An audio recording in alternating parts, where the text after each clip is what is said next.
Welcome to my channel कथावदती। कहानी अच्छी लगे तो like subscribe share and comment जरूर करें। कनिका का सुबह से ही मन बहुत घबरा रहा था। उसका तैयार होने का बिल्कुल भी मन नहीं था। वह अपनी माँ से बोली, माँ यह सब क्या है? इस तरह के रोज रोज के तमाशे मुझसे नहीं हो पाएंगे। जब आपको पता है लड़का भी मुझे रिजेक्ट कर चला जाएगा, फिर भी आप इतनी सारी तैयारियां कर रही हो। आपकी पूरी मेहनत बेकार हो जाएगी। हर बार आप इतनी उम्मीद से तैयारी करती हो, लेकिन कनिका अपनी बात पूरी कर पाती उसके पहले ही उसकी माँ ने उसे रोका और कहा, तू कुछ ज़्यादा ही सोच रही है। मेरा मन कह रहा है यह रिश्ता तेरे लिए ही बना है। आज सब कुछ सही रहेगा, देखना लड़के वाले तुझे देखकर मना ही नहीं कर पाएंगे। आखिर मेरी बेटी है ही इतनी सुंदर सुंदर। माँ, ये तो तुम भी अच्छे से जानती हो कि ये सच नहीं है। काश कोई मन की सुंदरता को समझ पाता तो बात अलग थी। मेरे छोटे कद को देखकर सब कोई तो मना करके चले जाते हैं, फिर भी तुम यूं सबके सामने मेरा प्रदर्शन करती हो, ये मुझे पसंद नहीं। कहते हुए कनिका कुर्सी पर निढाल होकर बैठ गई। उसकी माँ उसे समझाते हुए बोली, अरे तू भी ना कुछ भी सोच रही है, थोड़ा पॉजिटिव सोच। पंडित जी के कहने पर तूने अभी 16 सोमवार के व्रत किए थे ना, देख उन व्रत का ही फल है। अभी कुछ दिन पहले ही तेरे व्रत पूरे हुए हैं और देख तेरे लिए कितना अच्छा रिश्ता आगे से चलकर आया है। अब तू उदास मत हो, उन लोगों के आने का समय हो रहा है। जल्दी से तैयार हो जा, मैं खाने की तैयारी करती हूँ। कनिका 25 साल की नवयौवना थी जो सर्वगुण संपन्न थी। पढ़ाई से लेकर घर के कामों में उसकी माँ ने उसे निपुण किया था।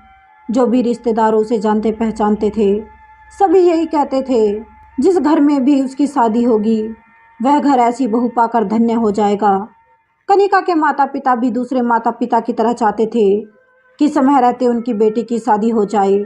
इसके लिए वे यथासंभव प्रयास करते थे, मगर हर रिश्ते में कनिका की छोटी हाइट के कारण दिक्कत आती थी। शाम को अपनी माँ के कहने पर कनिका तैयार तो हो गई, मगर फिर वही सब कुछ सामने आया। जो लड़का उसे देखने आया था उसके पापा कनिका के पापा से बोले, देखिए भाई साहब, ये रिश्ता हमें मंजूर है।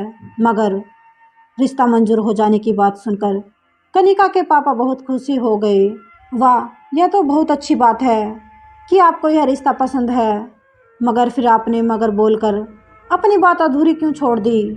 कोई और बात है क्या आपके मन में? उस लड़के के पिताजी ने अपनी पत्नी की ओर देखा और इशारों में दोनों के बीच कुछ बातें हुई। उन्होंने पापा की ओर देखकर कहा, देखिए भाई साहब, आपको तो पता है हमारा बेटा सिविल इंजीनियर है। इसके हाथ नीचे कई सारे लोग काम करते हैं। सरकारी नौकरी और अच्छी तनख्वाह, इसके लिए तो कई सारे रिश्ते आ रहे थे। मगर हमें लड़की सुसभ्य और सरल चाहिए थी जो हमारे परिवार में आसानी से निभ सके। आपकी बिटिया के बारे में बहुत तारीफ सुनी थी, इसलिए हम यहाँ आए। मगर आपकी बिटिया का कद बहुत छोटा है, उसे ऊंचा करने के लिए आपको मेहनत करनी होगी। उनकी घूमी फिरी बात कनिका के पापा के कुछ समझ में नहीं आई। उन्होंने कहा, जी आप खुलकर कहिए, क्या कहना चाहते हैं? लड़के के पिता मुस्कुराकर बोले, देखिए भाई साहब, बात को घुमाना मुझे नहीं आता। सीधी सी बात है, हर माता पिता की इच्छा होती है कि ससुराल में बेटी को मान सम्मान मिले, तो आपको उसके लिए कुछ दान दहेज तो देना होगा। हमारी ज़्यादा डिमांड नहीं है, सिर्फ 25 लाख रुपए नगद और एक बढ़िया सी कार। बाकी जो कुछ आपको अपनी बेटी को देना हो उसे हमें कोई एतराज़ नहीं। कनिका के पापा इतनी बड़ी डिमांड सुनकर बोले, देखिए भाई साहब, इतनी मेरी हैसियत नहीं, आप कुछ वाजिब रकम बोलिए। आपको शायद पता नहीं अपने समाज में एक सरकारी इंजीनियर की कीमत क्या होती है। हमारे बेटे को पढ़ा लिखा कर इस काबिल बनाया।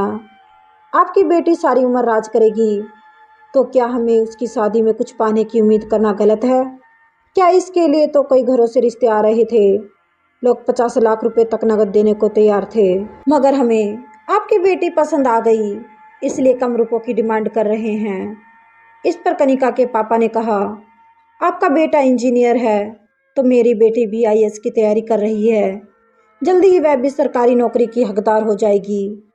ऐसे में तो दोनों बराबर के होते हैं, फिर दहेज की बात कैसे? किस जमाने में जी रहे हैं भाई साहब। सरकारी नौकरी मिलना कोई हंसी खेल नहीं, मिल भी गई तो कोई क्लर्क की नौकरी मिलेगी। ऐसे में इंजीनियर और क्लर्क का क्या मुकाबला।